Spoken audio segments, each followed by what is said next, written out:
12th history. இந்தியாவில் தேசியத்தின் எழுச்சி. அலகு 1. அறிமுகம். இந்தியாவை முன்னைக் காட்டிலும் அதிகமாக சுரண்டுவதற்காகவும் கட்டுப்படுத்துவதற்காகவும் இந்திய அரசியலை, பொருளாதாரத்தை ஒருமுகப்படுத்துவதில் ஆங்கிலேயர் வெற்றி பெற்றனர். இந்தியாவை முன்னைக் காட்டிலும் அதிகமாக சுரண்டுவதற்காகவும் கட்டுப்படுத்துவதற்காகவும் இந்திய அரசியலை, பொருளாதாரத்தை ஒருமுகப்படுத்துவதில் ஆங்கிலேயர் வெற்றி பெற்றனர். இவ்வெற்றி தவிர்க்க இயலாத வகையில் தேசிய உணர்வின் வளர்ச்சிக்கும் தேசிய இயக்கம் தோன்றுவதற்கும் இட்டுச் சென்றது. இவ்வெற்றி தவிர்க்க இயலாத வகையில் தேசிய உணர்வின் வளர்ச்சிக்கும் தேசிய இயக்கம் தோன்றுவதற்கும் இட்டுச் சென்றது. 19ஆம் நூற்றாண்டில் சமூக சீர்திருத்தங்களுக்காக மேற்கொள்ளப்பட்ட இயக்கங்கள், போராட்டங்கள், அவற்றைத் தொடர்ந்து மேலை கல்வி பயின்ற இந்தியர்கள் குடிமை உரிமைகளுக்காக முன்வைத்த வேண்டுகோள்கள், சமர்ப்பித்த மனுக்கள் ஆகியவற்றை ஆரம்ப புள்ளிகளாக கொண்டு இந்திய தேசிய இயக்கத்தின் வரலாறு தொடங்குகிறது. 19ஆம் நூற்றாண்டில் சமூக சீர்திருத்தங்களுக்காக மேற்கொள்ளப்பட்ட இயக்கங்கள், போராட்டங்கள், அவற்றைத் தொடர்ந்து மேலை கல்வி பயின்ற இந்தியர்கள் குடிமை உரிமைகளுக்காக முன்வைத்த வேண்டுகோள்கள், சமர்ப்பித்த மனுக்கள் ஆகியவற்றை ஆரம்ப புள்ளிகளாக கொண்டு இந்திய தேசிய இயக்கத்தின் வரலாறு தொடங்குகிறது. கிபி பொது ஆண்டுக்கு முன் 1915 மோகன்தாஸ் கரம்சந்த் காந்தி தென்னாப்பிரிக்காவில் இருந்து இந்தியா திரும்பி 1919 இந்திய தேசிய இயக்கத்திற்கு அவர் தலைமையேற்றதிலிருந்து இந்திய தேசியம் மிக பெரும் மக்கள் இயக்கமாக மாறியது.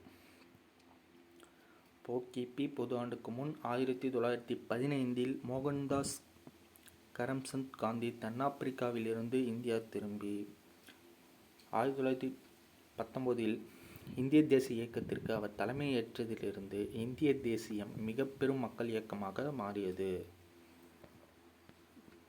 தேசியம். விரிவான தளத்தில் தேசியம் என்பது ஒரு நாட்டிற்கு விசுவாசமாகவும் பக்தியோடும் இருத்தல் என பொருள் கொள்ளப்படுகிறது. விரிவான தளத்தில் தேசியம் என்பது ஒரு நாட்டிற்கு விசுவாசமாகவும் பக்தியோடும் இருத்தல் என பொருள் கொள்ளப்படுகிறது. அது தனது நாட்டை ஏனைய நாடுகளை காட்டிலும் உயர்வான இடத்தில் வைத்து பார்த்து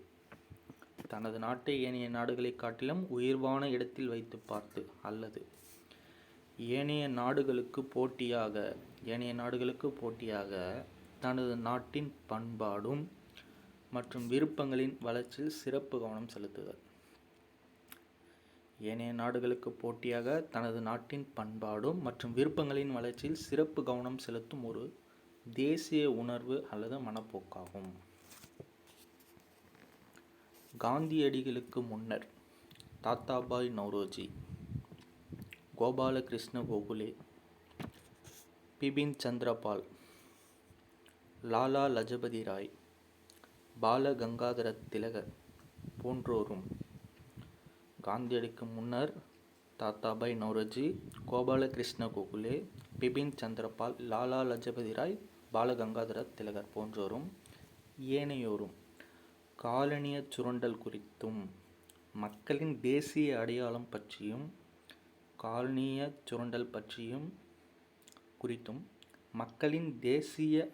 பற்றியும் இந்தியர்களுக்கு கற்றுக் கொடுப்பதற்கான முன்முயற்சிகளை மேற்கொண்டனர். இவ்வியலில் இந்திய தேசிய இயக்கத்தின் தோற்றம், வளர்ச்சி ஆகியவற்றின் வழித்தடத்தை கண்டறிவதோடு தொடக்க கால தலைவர்கள் என்றறியப்பட்ட இவர்களின் பங்களிப்பின் மீதும் கவனம் செலுத்துகிறோம்.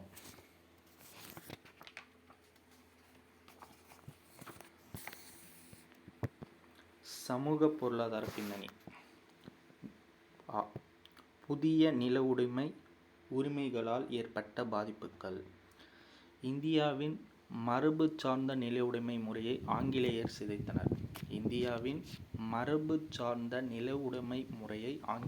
சிதைத்தனர்.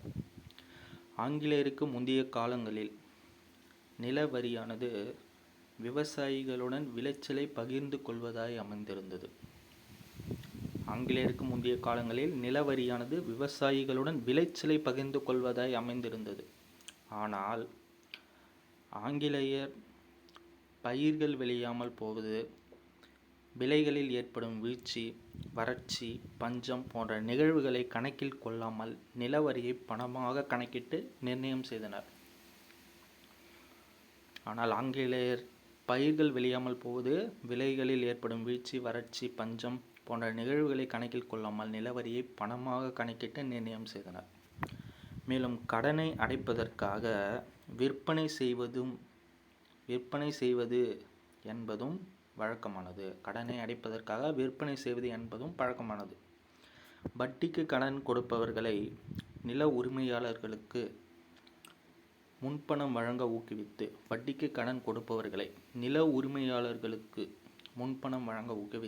கடன் கொடுத்தவர்கள் கடன் வாங்கியவரின்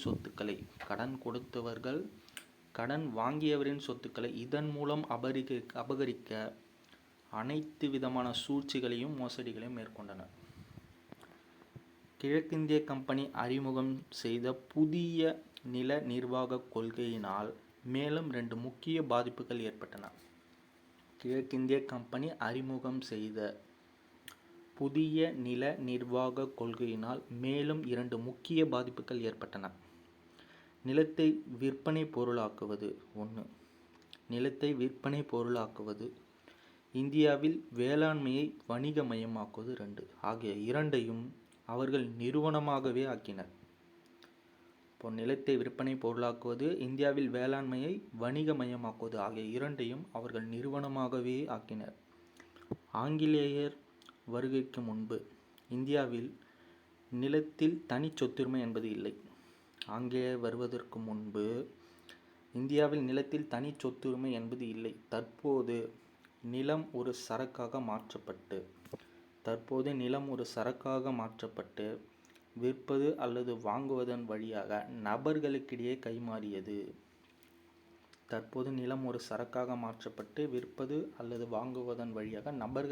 கைமாறியது. மேலும் வரி குத்தகை செலுத்தப்படவில்லை என்பதற்காக அரசு நிர்வாகம் நில உரிமையாளர்களிடமிருந்து நிலங்களை பறிமுதல் செய்தது. அப்போ இந்நிலங்கள் மற்றவர்களுக்கு ஏலத்தில் விடப்பட்டன. இம்முறையால் ஒரு புது வகையான நிலப்பிரபுக்கள் வர்க்கம் உருவானது. தங்கள் நிலங்களில் வாழாமல் நகரங்களில் வாழ்ந்த இவர்கள் குத்தகையை மட்டும் கறந்து கொண்டனர். மரபு சார்ந்த வேளாண் முறைகளில் விவசாயிகள் பெரும்பாலும் தங்கள் நுகர்வு பயன்பாட்டிற்கு தேவையானதை மட்டுமே உற்பத்தி செய்தனர்.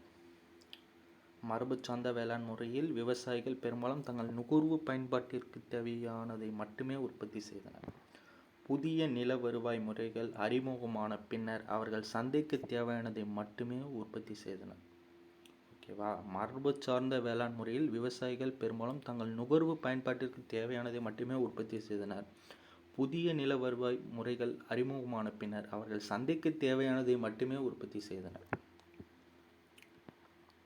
நிலம் விற்பனை சரக்காக மாற்றப்பட்டதும் வேளாண்மை வணிகமயமாக்கப்பட்டதும் விவசாயிகளின் வாழ்க்கை நிலையில் எந்த ஒரு முன்னேற்றத்தையும் ஏற்படுத்தவில்லை. மாறாக விவசாயிகளுக்கிடையே மன நிறைவின்மையை ஏற்படுத்தி அவர்கள் அமைதி இழந்தவர்களாக, கட்டுப்பாடுகளை மீறுபவர்களாக ஆக்கியது. இந்த விவசாயிகள் பின்னர் ஏகாதிபத்தியவாதிகளுக்கும் அவர்களின் கூட்டாளிகளுக்கும் எதிராக திரும்பினர். கட்டுப்பாடுகளற்ற வணிகக் கொள்கை, தொழில் நீக்கச் செயல்பாடுகள் இந்திய கைவினைஞர்கள் மீது ஏற்படுத்திய தாக்கம். இங்கிலாந்தில் தொழிற்புரட்சி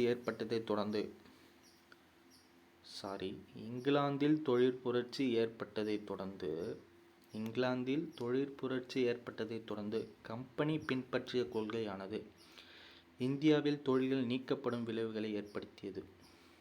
இப்போக்கு முதல் உலகப் போர் தொடங்கும் வரை நீடித்தது.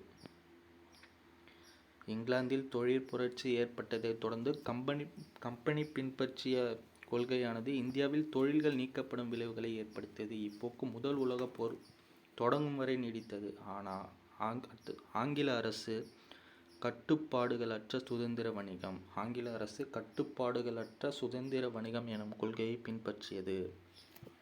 ஆங்கில அரசு கட்டுப்பாடுகளற்ற சுதந்திர வணிகம் எனும் கொள்கையை பின்பற்றியது.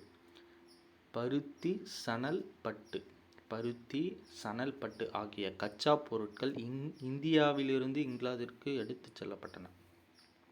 பருத்தி, சணல், பட்டு ஆகிய கச்சா பொருட்கள் இந்தியாவிலிருந்து இங்கிலாந்திற்கு எடுத்துச் செல்லப்பட்டன. இக்கச்சா பொருட்களிலிருந்து உற்பத்தி செய்யப்பட்ட பொருட்கள் மீண்டும் இந்திய சந்தைக்கு அனுப்பி வைக்கப்பட்டது. இக்கச்சா பொருட்களிலிருந்து உற்பத்தி செய்யப்பட்ட பொருட்கள் மீண்டும் இந்திய சந்தைக்கு அனுப்பி வைக்கப்பட்டன. தொழில்நுட்ப வளர்ச்சியின் உதவியுடன் இங்கிலாந்தில் உற்பத்தி செய்யப்பட்ட பொருட்கள் இந்திய சந்தைகளில் மலை போல் குவிந்தன. தொழில்நுட்ப வளர்ச்சியின் உதவியுடன் இங்கிலாந்தில் உற்பத்தி செய்யப்பட்ட பொருட்கள் இந்திய சந்தையில் மலை போல் குவிந்தன. இந்திய கைத்தறி நெசவு துணிகளை காட்டிலும் இறக்குமதி செய்யப்பட்ட துணிகள் குறைந்த விலையில் கிடைத்தன. இந்திய கைத்தறி நெசவு துணிகளை காட்டிலும் இறக்குமதி செய்யப்பட்ட துணிகள் குறைந்த விலையில் கிடைத்தன. ஆங்கிலேயரின் வருகைக்கு முன்பாக தனது கைத்தறி துணிகளுக்காகவும் கைவினைப் பொருட்களுக்காகவும் இந்தியா புகழ் பெற்றிருந்தது. ஆங்கிலேயரின் வருகைக்கு முன்பு தனது கைத்தறி துணிகளுக்காகவும் கைவினைப் பொருட்களுக்காகவும் இந்தியா புகழ் பெற்றிருந்தது. உலகச் சந்தையிலும் நல்ல மதிப்பை பெற்றிருந்தது. இருந்தபோதிலும் காலனி ஆதிக்க கொள்கையின் விளைவாக இந்திய கைத்தறி பொருட்களும் கைவினைப் பொருட்களும் தங்கள் உள்நாட்டு பன்னாட்டு சந்தைகளில் படிப்படியாக இழந்தன.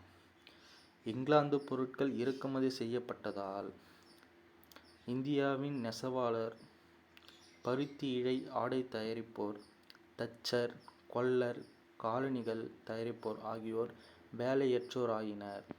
கச்சா பொருட்களை கொள்முதல் செய்வதற்கான இடமாக இந்தியா மாறியது. இங்கிலாந்தின் தொழிற்சாலைகளுக்கு தேவையான தொழிற்சாலை பயிர்களான அவுரி மற்றும் ஏனைய பயிர்களை உற்பத்தி செய்யும்படி இந்திய விவசாயிகள் வற்புறுத்தப்பட்டனர். இங்கிலாந்தின் தொழிற்சாலைகளுக்கு தேவையான தொழிற்சாலை பயிர்களான அவுரி மற்றும் ஏனைய பயிர்களை இந்தியா உற்பத்தி செய்யும்படி இந்திய விவசாயிகள் வற்புறுத்தப்பட்டனர். இம்மாற்றத்தினால் பல நூற்றாண்டுகளாக இந்தியாவின் மூலாதாரமாக விளங்கிய வேளாண்மை பாதிக்கப்பட்டு உணவு பற்றாக்குறைக்கு இட்டுச் சென்றது.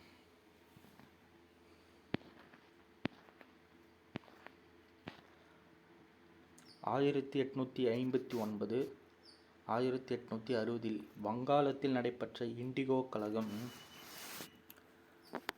கம்பெனியின் அடக்குமுறை கொள்கைக்கு எதிராக இந்திய விவசாயிகளின் ஒரு எதிர்வினையாகும்.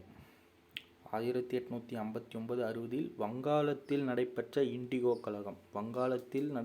இண்டிகோ கலகம் கம்பெனியின் அடக்குமுறை கொள்கைக்கு எதிரான இந்திய விவசாயிகளின் ஒரு எதிர்வினையாகும். பெரும்பாலும் ஐரோப்பியர்களுக்கு சொந்தமாயிருந்த நிலங்களில் இந்திய குத்தகை விவசாயிகள் அவுரியை பயிரிட கட்டாயப்படுத்தப்பட்டனர்.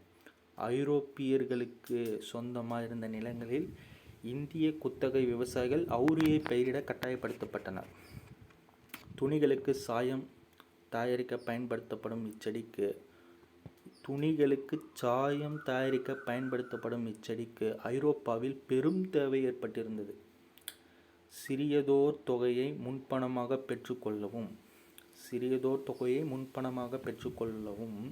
சாதகமற்ற ஒப்பந்தங்களை ஏற்றுக்கொள்ளவும் இந்திய விவசாயிகள் கட்டாயப்படுத்தப்பட்டனர். ஒரு விவசாயி ஒப்பந்தத்திற்கு ஒப்புக்கொள்ளும் பட்சத்தில் அவர் தனது நிலத்தில் அவுரியை மட்டுமே பயிர் செய்தாக வேண்டும். அவுரிக்கு பண்ணையார் கொடுக்கும் விலையோ சந்தை விலையை விட குறைவாக இருந்தது. அவுரிக்கு பண்ணையார் கொடுக்கும் விலையோ சந்தை விலையை விட குறைவாக இருந்தது. இதனால் பல சமயங்களில் தங்கள் நிலங்களுக்கான வரி பாக்கியை கூட விவசாயிகளால் செலுத்த இயலாத நிலை ஏற்பட்டது. ஆட்சியாளர்கள் தங்களது குறைகளை நிவர்த்தி செய்வர் என்ற நம்பிக்கையில் விவசாயிகள் அதிகாரிகளுக்கு பண மனுக்களை எழுதினர். ஆட்சியாளர்கள் தங்களது குறைகளை நிவர்த்தி செய்வர் என்ற நம்பிக்கையில் விவசாயிகள் அதிகாரிகளுக்கு பல மனுக்களை எழுதினர். அமைதியான வழியில் தங்களின் எதிர்ப்புகளை தெரிவித்தனர். இவர்களின் வேண்டுகோள் அனைத்தும் பயனற்று போனதால் முன்பணம் பெறவும் புது ஒப்பந்தம் போடவும் அவர்கள் மறுத்து கலகத்தில் இறங்கினர். 1859-60 மேற்கொள்ளப்பட்ட இந்த இண்டிகோ புரட்சியின் மூலம் விவசாயிகள் பண்ணையார்களை வடக்கு வங்காளத்திலிருந்து வெளியேற்றினர். 1859-60 மேற்கொள்ளப்பட்ட இந்த இண்டிகோ புரட்சியின் மூலம் விவசாயிகள் பண்ணையார்களை வடக்கு வங்காளத்திலிருந்து வெளியேற்றினர். பஞ்சங்களும் இந்தியர்கள் ஆங்கிலேயரின் கடல் கடந்த காலனிகளில் குடியேறுதலும். பஞ்சங்கள் இந்தியா மென்மேலும் தொழில் நீக்கம்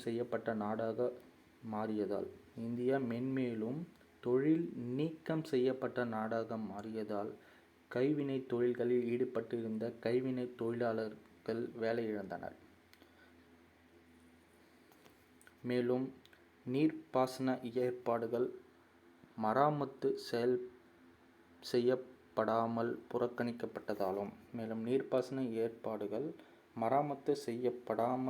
புறக்கணிக்கப்பட்டதாலும் கொடுமையான நிலவரியின் காரணமாகவும் பஞ்சங்கள் மீண்டும் மீண்டும் ஏற்பட்டன. ஆங்கிலேயரின் வருகைக்கு முன்னர் இந்திய ஆட்சியாளர்கள் பஞ்ச காலங்களில் வரி விலக்களிப்பது, தானியங்களின் விலைகளை முறைப்படுத்துவது, பஞ்சத்தால் பாதிப்புக்குள்ளான பகுதிகளில் இருந்து உணவு தானியங்கள் ஏற்றுமதி செய்யப்படுவதை தடை செய்தது போன்ற நடவடிக்கை மூலம் மக்களின் சிரமங்களை சீர் செய்து துயர் துடைத்தனர். ஆங்கிலேயரின் வருகைக்கு முன்னர் இந்திய ஆட்சியாளர்கள் பஞ்ச காலங்களில் வரி விலக்களிப்பது, தானியங்களின் விலைகளை முறைப்படுத்துவது, பஞ்சத்தால் பாதிப்புக்குள்ளான பகுதியில் இருந்து உணவு தானியங்கள் ஏற்றுமதி செய்யப்படுவதை தடை செய்வது போன்ற நடவடிக்கை மூலம் மக்களின் சிரமங்களை சீர் செய்து துயர் துடைத்தனர். ஆனால் ஆங்கிலேயர்கள் பஞ்சங்களின் போதும் தலையிடா கொள்கையை பின்பற்றினர். இதன் விளைவாக ஆங்கிலேயரின் ஆட்சியில் லட்சக்கணக்கான மக்கள் பட்டினியால் மாண்டனர். 1770-1900 ஆகிய ஆண்டுகளுக்கு இடைப்பட்ட காலப்பகுதியில் பஞ்சத்தின் காரணமாக 25 மில்லியன் மக்கள் உயிரிழந்ததாக மதிப்பிடப்பட்டுள்ளது. 1770-1900 ஆகிய ஆண்டுகளுக்கு இடைப்பட்ட காலப்பகுதியில் பஞ்சத்தின் காரணமாக 25 மில்லியன் மக்கள் உயிரிழந்ததாக மதிப்பிடப்பட்டுள்ளது. 1793 தொடங்கி 1900 வரையிலான காலப்பகுதியில் உலகின் பல்வேறு பகுதிகளில் நடைபெற்ற போர்களில் மரணமடைந்தோரின் எண்ணிக்கை 5 மில்லியனாக இருக்க, 1891 முதல் 1900 வரையிலான 10 ஆண்டுகளில் பஞ்சத்தினால் மட்டுமே இந்தியாவில் 19 மில்லியன் மக்கள் உயிரிழந்ததாக மெட்ராஸ் டைம்ஸ் பத்திரிகையின் ஆசிரியர் வில்லியம் டிக்பை குறிப்பிட்டுள்ளார்.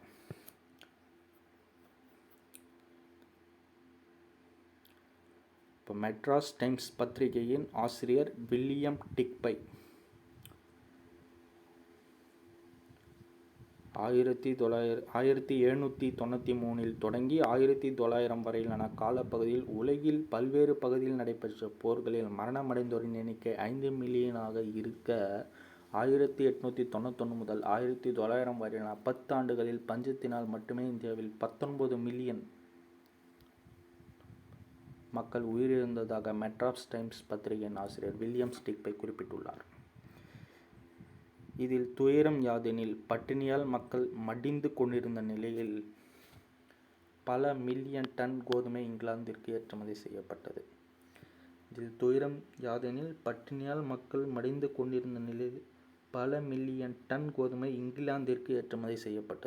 எடுத்துக்காட்டாக 1866 ஒரிசா பஞ்சத்தின் போது 1.5 மில்லியன் மக்கள் பட்டினிக்கு பலியான நிலையில் 1866 ஒரிசா பஞ்சத்தின் போது 1.5 மில்லியன் மக்கள் பட்டினிக்கு பலியான நிலையில் ஆங்கிலேயர் 200 மில்லியன் பவுண்ட் அரிசியை இங்கிலாந்திற்கு ஏற்றுமதி செய்தனர். 1866 ஒரிசா பஞ்சத்தின் போது 1.5 மில்லியன் மக்கள் பட்டினிக்கு பலியான நிலையில் ஆங்கிலேயர் 200 மில்லியன் பவுண்ட் அரிசியை இங்கிலாந்திற்கு ஏற்றுமதி செய்தனர். ஒரிசா பஞ்சத்தின் தூண்டுதலின் காரணமாக தேசியவாதியான தாதாபாய் நௌரோஜி இந்தியாவின் வறுமை குறித்து தனது வாழ்நாள் முழுவதுமான ஆய்வைத் தொடங்கினார். தாதாபாய் நௌரோஜி இந்தியாவின் வறுமை குறித்து தனது வாழ்நாள் முழுவதுமான ஆய்வைத் தொடங்கினார். 1876 1878 காலப்பகுதியில் தொடர்ந்து 2 ஆண்டுகள் பருவமழை பொய்த்து போனதால் 1876 1878 காலப்பகுதியில் தொடர்ந்து 2 ஆண்டுகள் பருவமழை பொய்த்து போனதால் மദ്രാஸ் மாகாணத்தில் பெரும் பஞ்சம் ஏற்பட்டது. ஒரிசா பஞ்சத்தின் போது பின்பற்றப்பட்ட தலையிடா கொள்கையே அரச பிரதிநிதி லிட்டன் பின்பற்றினார். மദ്രാஸ் மாகாணத்தில் 3.5 மில்லியன் மக்கள் பஞ்சத்திற்கு பலியானதாக மதிப்பிடப்பட்டுள்ளது.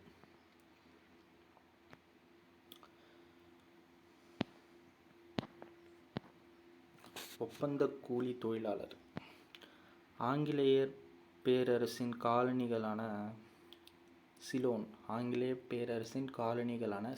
Sri Lanka, Mauritius, Fiji, Malaya, Caribbean தீவுகள், தென்னாப்பிரிக்கா போன்ற பகுதிகளில் பெருந்தோட்ட பயிர்களான காபி, தேயிலை, கரும்பு ஆகியன அறிமுகமான போது அத்தோட்டங்களில் வேலை செய்ய பெரும் எண்ணிக்கையிலான தொழிலாளர்கள் தேவைப்பட்டனர்.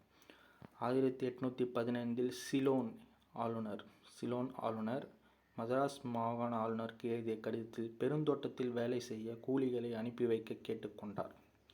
மദ്രാஸ் மாகாண ஆளுநர் இக்கடிதத்தை மேல் நடவடிக்கைக்காக தஞ்சாவூர் மாவட்ட ஆட்சியருக்கு அனுப்பி வைத்தார்.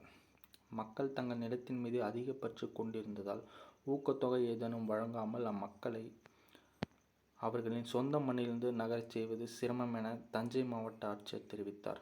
ஆனால் 1833 1843 ஆகிய ஆண்டுகளில் ஏற்பட்ட பஞ்சங்கள் அரசாங்கத்தின் தூண்டுதல் இல்லாமலேயே மக்கள் புலம்பெயரச் செல்லும் நிலையை உருவாக்கியது. ஒப்பந்த கூலி தொழிலாளர் முறையின் கீழ்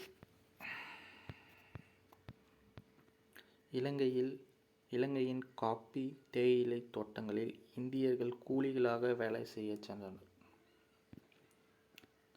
1843 பிரிட்டிஷ் இந்தியாவில் அடிமை முறை ஒழிக்கப்பட்டதால் பேரரசின் காலனிகளுக்கு குடிபெயரும் செயல்பாடுகள் ஊக்கம் பெற்றன. 1837 தமிழ்நாட்டிலிருந்து குடிபெயர்ந்து இலங்கையில் காப்பி தோட்டங்களில் வேலை செய்த தொழிலாளர்களின் எண்ணிக்கை சுமார் 10,000. 1837 தொழிலின் வேகமான வளர்ச்சியால் தொழிலாளர்களின் தேவை அதிகரித்தது.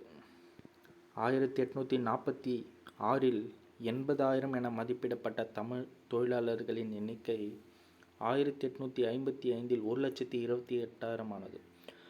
1877 ஏற்பட்ட பஞ்சத்தினால் இலங்கையில் ஏறத்தாழ 3,80,000 தமிழ் கூலித் தொழிலாளர்கள் பணியமர்த்தப்பட்டு இருந்தனர்.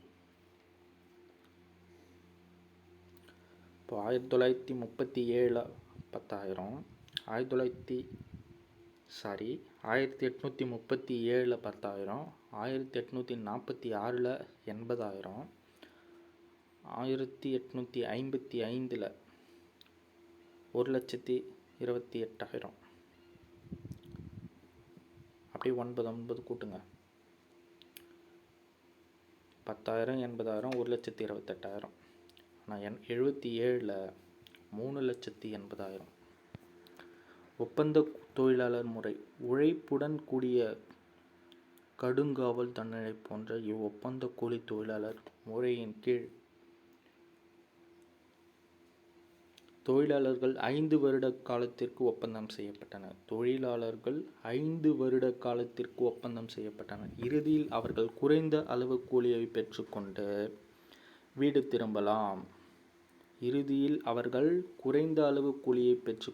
திரும்பலாம். வறுமையில் உழன்ற பல விவசாயிகளும் நெசவாளர்களும் ஓரளவு பணம் சம்பாதிக்கும் நம்பிக்கையுடன் சென்றனர். ஆனால் அது அடிமை தொழிலை விடவும் மோசமாக அமைந்தது. வறுமையில் வாடிய ஏழை தொழிலாளர்களை சூழ்ச்சியின் மூலமோ அல்லது கடத்தியோ கொண்டு வர அரசு தனது முகவர்களை கண்காணிகள் அனுமதித்தது. நீண்ட கடல் பயணத்தில் தொழிலாளர்கள் பெரும் துயரத்துக்குள்ளாயினர். பலர் வழியிலேயே இறந்தனர். 1856-57 கல்கத்தாவில் இருந்து ட்ரினிடாட் சென்ற கப்பலில் பயணம் செய்த ஒப்பந்த கூலி தொழிலாளர்களின் இறப்பு விகிதம் பின்வருமாறு: ஆண்களில் 12.3 விழுக்காட்டினரும், பெண்களில் 18.5 விழுக்காட்டினரும், 28% சிறுவர்களும், 36% சிறுமிகளும், 55% குழந்தைகளும் இறந்துவிட்டனர்.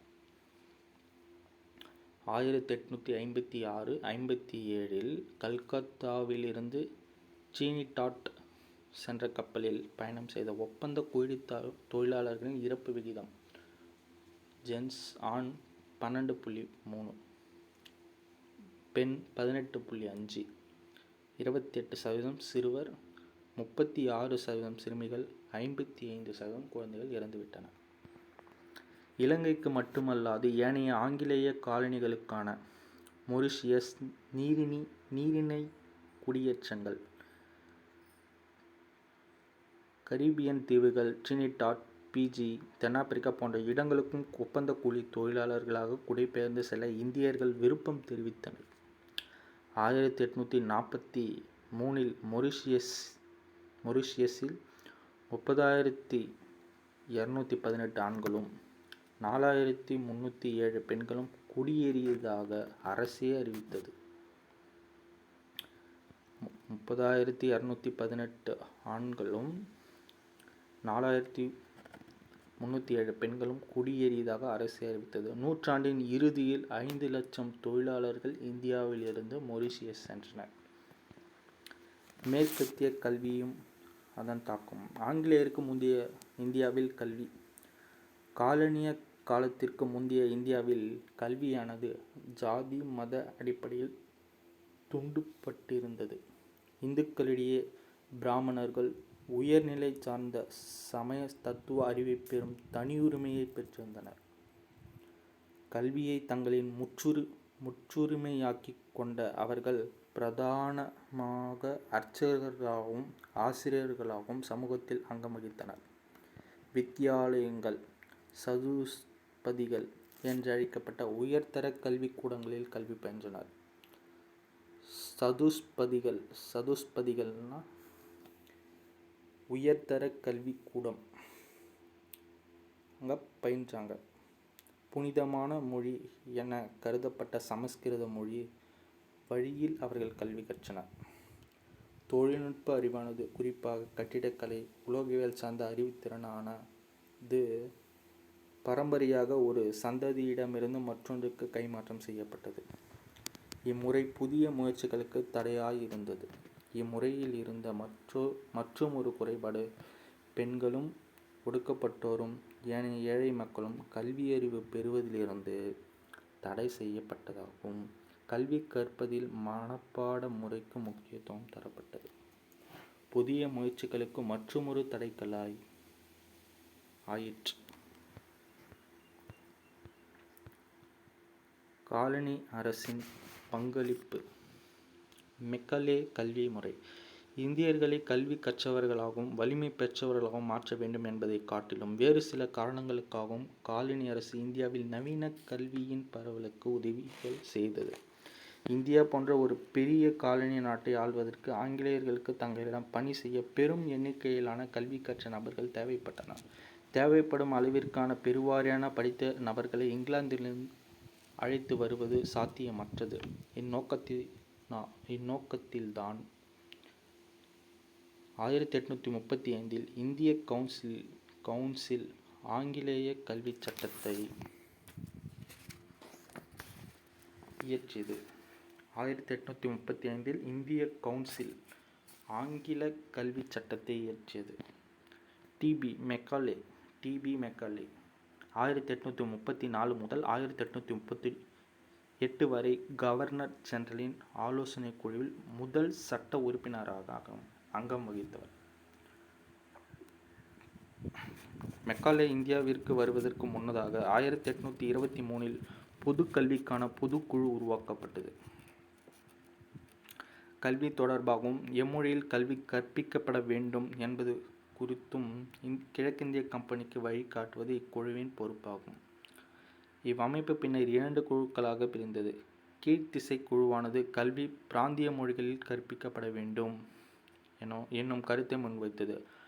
ஆங்கில மரபு குழு மேலை கல்வியானது ஆங்கில மொழி வழியில் கற்பிக்கப்பட வேண்டும் என்னும் கருத்தை முன்வைத்தது. கீழ்த்திசை குழு பிராந்திய மொழி, ஆங்கில மரபு குழு மேலை கல்வியானது ஆங்கில மொழியில். மெக்காலே ஆங்கில மரபு குழுவின் கருத்துக்கு ஆதரவாக இருந்தார்.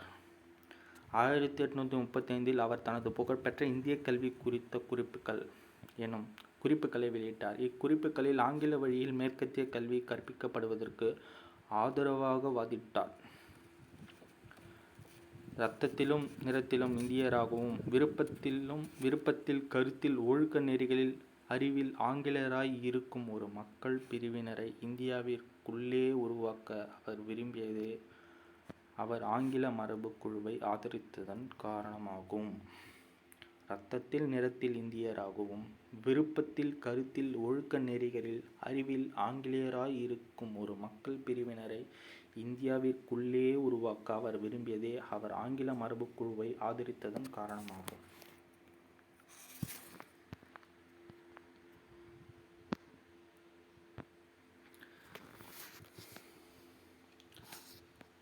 இந்தியாவில் அறிமுகம் செய்ய வேண்டிய ஆங்கில கல்வி முறையை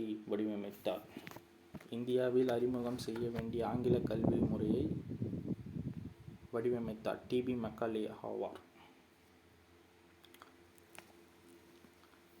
இதன் விளைவாக காலனிய நிர்வாகம் ஆங்கில நவீன கல்வியை வழங்கும் பள்ளிகளையும் கல்லூரிகளையும் பல்கலைக்கழகங்களையும் இந்தியாவில் தொடங்கிற்று. 1857 பம்பாய், சென்னை, கல்கத்தா ஆகிய இடங்களில் பல்கலைக்கழகங்கள் நிறுவப்பட்டன. 1857 பம்பாய், சென்னை, கல்கத்தா ஆகிய இடங்களில் பல்கலைக்கழகங்கள் நிறுவப்பட்டன. இந்தியர்களில் படித்த வகுப்பினர் ஆங்கிலேயர்களுக்கு விசுவாசமாக இருப்பதோடு ஆங்கில அரசின் தூண்களாகவும் திகழ்வர் என காலனி அரசு எதிர்பார்த்தது. ஆங்கிலேயர்கள் தங்கள் நலனுக்காக கற்றறிந்த இந்திய மத்தியதர வர்க்கத்தை உருவாக்கி அதை பாபு வர்க்கமென ஏளனப்படுத்தினர். ஆங்கிலேயர் தங்கள் நலனுக்காக கற்றறிந்த இந்திய மத்தியதர வர்க்கத்தை உருவாக்கி அதை பாபு வர்க்கமென ஏளனப்படுத்தினர்.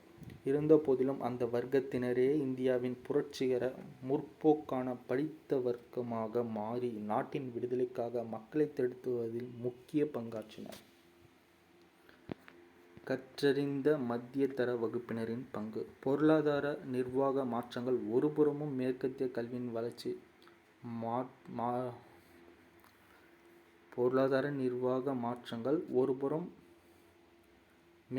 கல்வியின் வளர்ச்சி மறுபுறத்திலுமாக புதிய சமூக வர்க்கங்கள் வளர்ச்சி பெறுவதற்கும் இடமளித்தன. இப்புதிய வர்க்கங்களின் இடையே இருந்து ஒரு நவீன இந்திய கற்றறிந்தோர் பிரிவு உருவானது.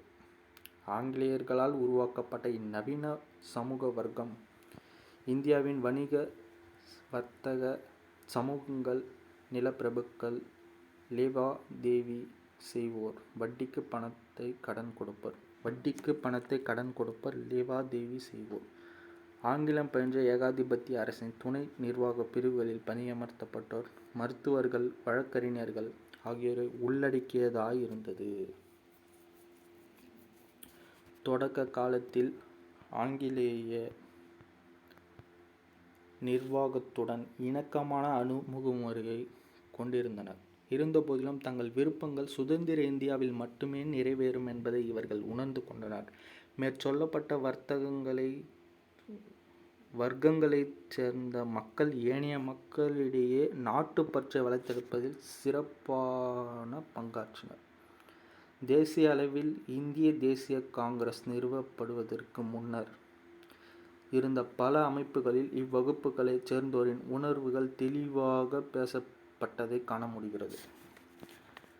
நவீன இந்திய கற்றறிந்தோர் பிரிவைச் சேர்ந்த ராஜாராம் மோகன் ராய். நவீன இந்திய கற்றறிந்தோர் பிரிவைச் சேர்ந்தவர் ராஜாராம் மோகன் ராய், ஈஸ்வர சந்திர வித்யாசாகர், சுவாமி விவேகானந்தர், அரவிந்த் கோஷ், கோபாலகிருஷ்ண கோகலே, தாதாபாய் நௌரோஜி, பெரோஷா மேத்தா, சுரேந்திரநாத் பானர்ஜி ஆகியோரும் மற்றோரும் இந்திய அரசியல், சமுதாய, மத, இயக்கங்களுக்கு தலைமையேற்றனர். மேலை நாட்டு அறிஞரான John Locke, James Stuart Mill, Mazzini, Garibaldi, Rousseau, Thomas Paine, Marx ஆகியோராலும் மற்றவர்களாலும் குறிப்பிடப்பட்ட தேசியம், மக்களாட்சி, சோசியலிசம் போன்ற தத்துவ கருத்துக்களை கற்றறிந்த இந்தியர்கள் அறிந்து கொண்டனர். சுதந்திரமான பத்திரிகை உரிமை, பொதுக்கூட்டங்களில் சுதந்திரமாக பேசும் உரிமை, சுதந்திரமாக ஒன்று கூடும் உரிமை ஆகியன இயல்பான உரிமைகளாகும். இயல்பான உரிமைகள் சுதந்திரமான பத்திரிகை உரிமை, பொதுக்கூட்டங்களில் சுதந்திரமாக பேசும் உரிமை, சுதந்திரமாக ஒன்று கூடும் உரிமை இயல்பான உரிமை. கற்றறிந்த இந்தியரின் ஐரோப்பிய கூட்டாளிகள் இந்த உரிமைகளை தங்கள் நெஞ்சுக்கு நெருக்கமாக வைத்திருந்தனர். அதை அவ்வாறே கடைபிடிக்க இவர்களும் விரும்பினர். பல அமைப்புகள் உருவாக்கப்பட்டன. அங்கே மக்கள் ஒருவரையொருவர் சந்தித்து தங்கள் பாதிக்கும் அம்சங்கள் குறித்தும் விவாதித்தனர். இச்செயல் போக்குவரத்து வசதியின் மிக பெரும் விரிவாக்கம், இந்தியா முழுவதும் நிறுவப்பட்ட அஞ்சல், தந்தி சேவைகள் ஆகியன இது போன்ற விவாதங்கள் தேசிய அளவில் நடைபெறுவதையும் சாத்தியமாக்கின. சமய பரப்பாளர்களின் பங்களிப்பு. இந்திய மக்களிடையே நவீன கல்வியை கற்றுத்தர மேற்கொள்ளப்பட்ட தொடக்க கால முயற்சிகளொன்று கிறிஸ்துவ சமய பரப்பு நிறுவனங்களால் முன்னெடுக்கப்பட்டதாகும். மதமாற்ற ஆர்வத்தால் தூண்டப்பெற்ற அவர்கள் இந்துக்களிடையே நடைமுறையில் இருந்த பல கடவுள் நம்பிக்கையையும் ஜாதி ஏற்ற தாழ்வுகளையும் தாக்கலாயினர். நவீன மதச்சார்பற்ற கல்வியின் மூலமாக கிறிஸ்துவத்தை போதிப்பது சமய பரப்பு நிறுவனங்கள் கைக்கொண்ட ஒரு முறையாகும். மரபு சார்ந்த கல்வி முறையில் கல்வி கற்பதற்கான உரிமைகள் மறுக்கப்பட்ட அடித்தட்டு மக்களும் விளிம்பு நிலை மக்களும் கல்வி பெறுவதற்கான வாய்ப்பை இவை வழங்கின. மக்களில் மிக மிக சிறிய பகுதியினரே கிறிஸ்துவ மதத்திற்கு மாறினர். ஆனால் கிறிஸ்துவம் விடுத்த சவால்கள் பல்வேறு. சமூக சமய சீர்திருத்த இயக்கங்கள் தோன்ற வழிவகை செய்தது.